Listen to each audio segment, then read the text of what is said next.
Undeserved areas कर लेते हैं, ये कम्युनिटीज ही आप कर लें, ठीक है। अब the digital divide presents inequalities, ठीक है। अब इनइक्वालिटीज में ये तो यहाँ पे एक्सेस टू टेक्नोलॉजी और ऑनलाइन लर्निंग है ना, इनइक्वालिटीज में और जितनी डिजिटली इनइक्वालिटीज हो सकती हैं वो सारी इंक्लूड हो गई। आपने आगे से ये एग्जांपल्स आपने हमेशा याद रखने कि जब भी किसी चीज की भी आगे एग्जांपल्स दी हुई हों कि ये भी है, ये उन एग्जांपल्स को तो आपने आंखें बंद करके बस हटा देना है, पीछे वाला जो एक मेन वर्ड है वो लगा देना है, उससे आगे समझना फिर एग्जामिनर का अपना काम होता है। वो एक वर्ड जो है ना जी, वो हमेशा होता ही प्रिसाइज वर्ड है, ठीक है। वो कभी भी आपके मतलब को गुम नहीं होने देता, वो अपने अंदर वो सारी चीजें समोल लेता है। सो विदाउट एनी डाउट आंखें बंद करके जो एग्जाम्पल्स आगे हो ना जी, जब भी कोई ऐसा वर्ड आए तो एग्जाम्पल्स को आगे से आप खत्म कर दें।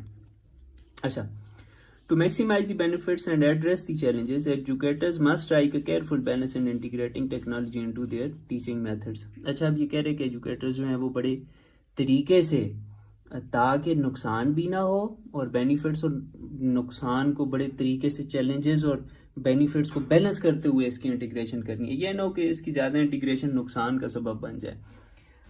तो इसे हम क्या लिखेंगे, आखिरी जुमला है तो ये तो लिख लेंगे हिंस।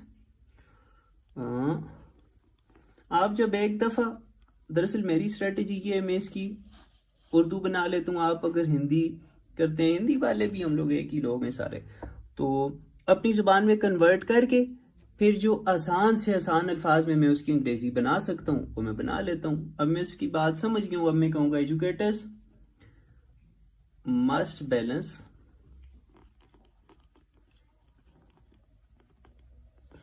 टेक्नोलॉजी इंटीग्रेशन, और प्रेसी बनाने के लिए इंतहाई इंपॉर्टेंट चीज़ क्या है जी, आपको फ्रेजेस के बारे में पता हो कि फ्रेजेस किस तरह बनानी है, फ्रेज क्या चीज़ होती है, क्लॉज क्या चीज़ होती है, सेंटेंस स्ट्रक्चर क्या होता है, नाउन क्या है, प्रोनाउन क्या है, फला प्रोनाउन क्या है, किस चीज़ को हम हटा सकते हैं, किसको किस तरह हटाना है, किसको किस तरह ऐड करना है।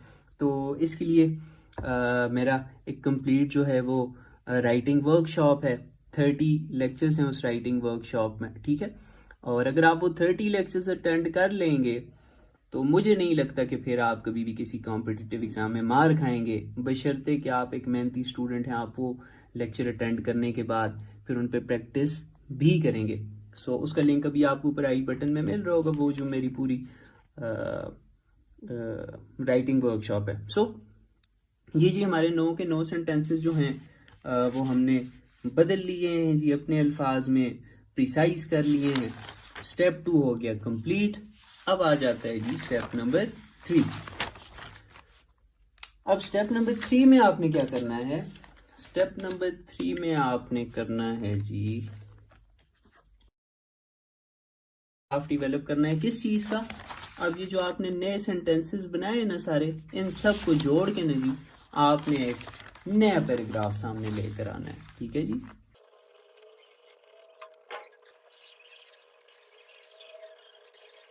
अच्छा जी, अब स्टेप 3 हमारा हो गया कंप्लीट, और अब हम इसमें देखेंगे कि कितने वर्ड्स जो हैं हम लोगों ने कितने वर्ड्स बनाने थे जी, हम लोगों ने वर्ड्स बनाने थे 50। तो देखते हैं जी 1 2 3।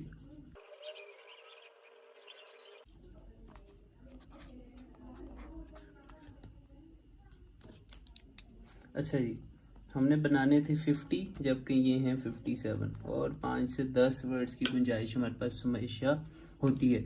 सो ये पैराग्राफ हमारा हो गया ठीक। फिर होता है जी स्टेप 4। स्टेप 4 क्या होता है, राइट ए फाइनल पैराग्राफ, ठीक है। फाइनल पैराग्राफ कौन सा होता है, right A final paragraph, final paragraph कौन सा होता है, फाइनल पैराग्राफ होता है जी प्रेसी, ठीक है जी। सो अब यहाँ पे हमारे पास केस ये है, रफ पैराग्राफ हम इसलिए डेवलप करते हैं ना, आपके पास इस तरह रफ पैराग्राफ पहली बार में कभी भी डेवलप नहीं होगा। अभी मेरी तो प्रैक्टिस इतनी हो चुकी है कि और ये मेरे पास भी ज़्यादातर इस तरह नहीं होता, यहाँ पे मेरे पास हमेशा रिक्वायर्ड वर्ड लिमिट अगर 50 है तो यहाँ पे हमेशा 75 वर्ड्स होंगे जिन्हें हमने, ये हमारे सामने सारा स्ट्रक्चर आ जाता है क्योंकि हम पीछे तो वर्ड्स गिन नहीं सकते ना जी। ये तो अभी आपको तब साफ सुथरा काम लग रहा है कि मेरी ये 35वीं 36वीं प्रेसी लिख रहा हूँ मैं लगा हुआ। जब आप पहली दफ़ा लिखोगे ना फिर वो इतनी सफाई नहीं होगी, बहुत सारी कटिंग होगी, बड़ा गंद बना हुआ होगा, आप यहाँ से वर्ड्स गिन नहीं सकोगे।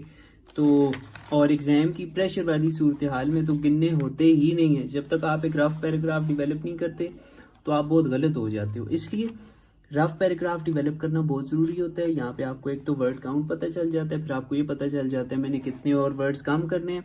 उसके अलावा आपको पता चल जाता है कि मेन पॉइंट कौन से हैं और किस तरह मैंने वर्ड्स काम करने हैं। यहाँ पे हमारे पास वर्ड्स पूरे आ गए तो यही पैराग्राफ हमारा यहाँ पे आ जाएगा। और अगर आप देखना चाहते हैं कि रफ पैराग्राफ से जो है वो फाइनल पैराग्राफ तक का सफ़र किस तरह होता है तो आपको ऊपर आई बटन में नज़र आ रहा होगा।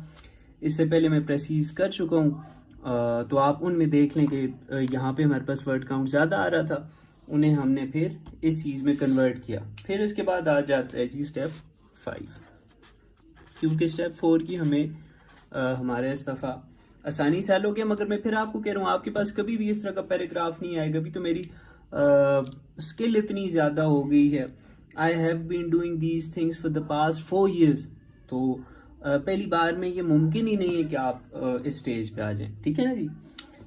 तो आखिरी स्टेप है जी, उसमें आप लिखते हो समरी। समरी में क्या चीज होती है? समरी में आता है title, number of words and passage, number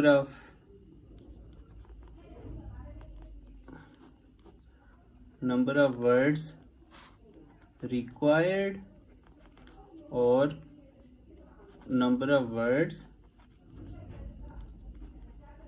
in pressy, title, passage and pressy। ठीक है, तो number of words and passage कितने हैं जी? 140 हैं। रिक्वायर्ड वर्ड्स कितने थे जी? 47 थे। और हमने कितने में बनाई प्रेसी? 57 में बनाई।